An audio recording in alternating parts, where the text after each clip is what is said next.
Some prey can only be hunted by the Black Panther. What is up, you guys? This is All Danny Day 1 on the PS4, and I'm going to be rating Black Panther out of 100 points.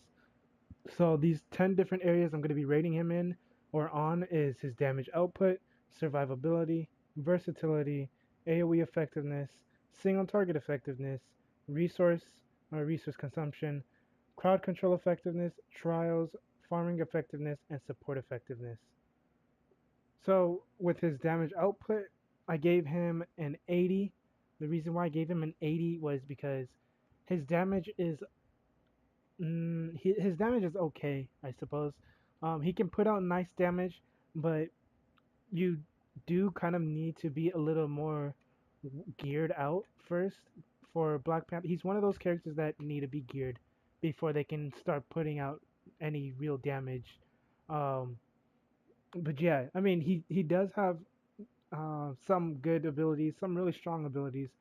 But like I said, he needs to be geared out in order to put out the damage.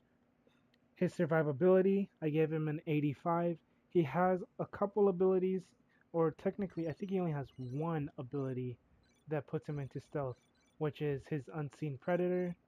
And, well, he has Unseen Predator and his Stealthy Escape. Those two put him into stealth.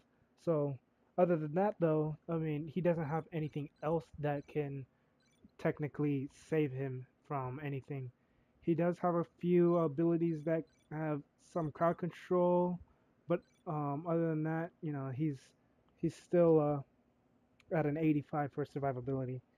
So versatility, I gave him an 80. The reason why I gave him an 80 in versatility is he does have a melee build that definitely works well for him, but like I said, he needs to be geared to do that. Um, his other builds are, I'm not going to say his other builds are not viable. They are strong, but he needs to be geared out for those other builds to be strong. So for right now, his ranged builds are technically the ones that are going to get you through your trials and what you're going to be using until you get better stats, and then you can start using a melee build. And not just that, but your infinity points as well is what you're going to want to level up. But yeah, so his versatility, I gave him an 80 on that.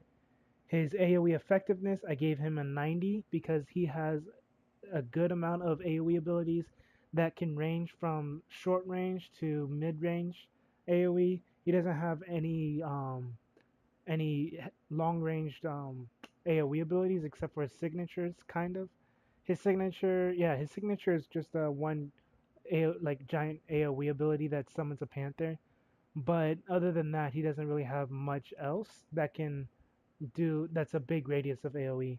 But I mean, it's still a high score. It's a 90. So his single target effectiveness, I gave him an 80 on that. The reason why he got an 80 on single target effectiveness is because he doesn't have high burst damage or high damage over time for single targets, but unless you get him well geared, like I've stated before, if you get him well geared, then yeah, he'll put out more damage. But the way the rating works is it works without the characters being geared. So, and then for his resource consumption, I gave him an 85 on that. The reason why he got an 85 is because he does take a good amount of resources. So what I put on my Black Panther is I didn't put any points into his Infinity for resource. I just used Relic of Gibram and a cybernetic implant. That way he gets the 400. Yeah, he gets almost 500 spirit right there, 500 resources, which helps. But if you don't have neither one of those, you're gonna have some issue with resources because he doesn't have any real way to earn his resources back, and I don't think he is able to regenerate. It doesn't tell you, yeah, so it doesn't tell you if he regenerates um, his resource naturally, like quickly. I know he doesn't regen quick. He regens really slow. Um, but yeah, This so calm is that's but the eye of the basically storm. why he got an 85 on his resource. But when you do stack up a bunch of resources, his abilities are pretty strong.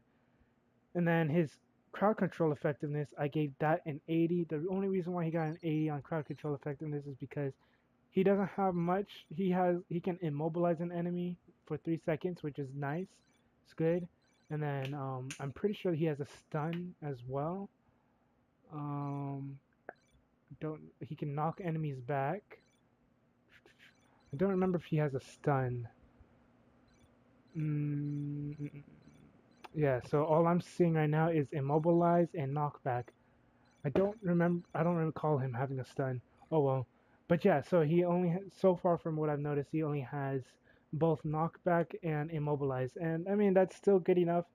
So that's why I gave him an 80 on crowd control effectiveness. But yeah, if he had more crowd controls, then he would have scored higher on that. And then his trials, I gave him an 80.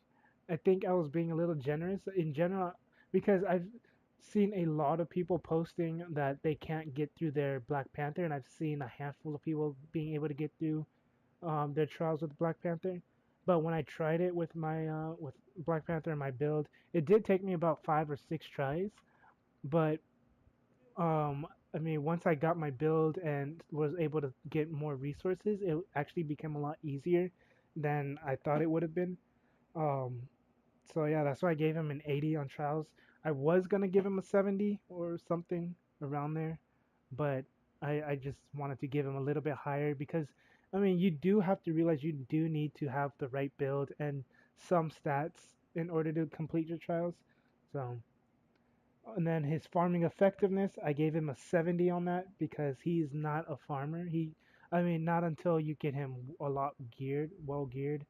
But like I stated before in the previous videos, the farming, well, this whole entire rating system is based off of no gear, no infinities, and no synergies.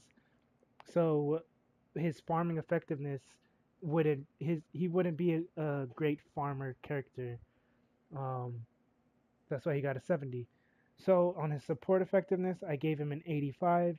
The reason why I gave him an 85 is because he can conceal his allies, so he can put his allies invisible and himself. He can immobilize. He can not freeze. Oh, this is freezes. Duh.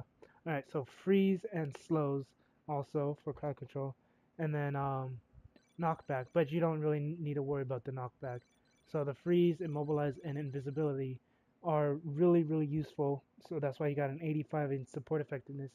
He doesn't have anything that can really heal him or his allies or guard them, put a shield, making them invulnerable or anything. So, and then his total score, I came up to a 81.5 in total. So so he got an 81.5. He's still a really good character, well-rounded character. He just he takes more gearing than most characters. Um, for just to recap, he got an 80 in damage output, 85 in survivability, 80 in versatility, 90 in AOE effectiveness, 80 in single target effectiveness, 85 in resource consumption, 80 in crowd control effectiveness, 80 in trials, 70 in farming effectiveness, and 85 in support effectiveness, and a total of 81.5. So, if this video helped you out at all or anything, go and leave a like, comment, subscribe. If you liked this video, if you liked these whole rating series, go ahead and let me know as well. And leave a like and subscribe because that'll definitely help out. And yeah, if you have any questions or suggestions for future videos, let me know down in the comment section, or you can message me on my Twitter at alldayanyday1. And that's basically it.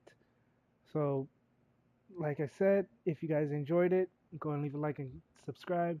This is All Day Any Day 1 on the PS4. Have a good day, good night, and peace.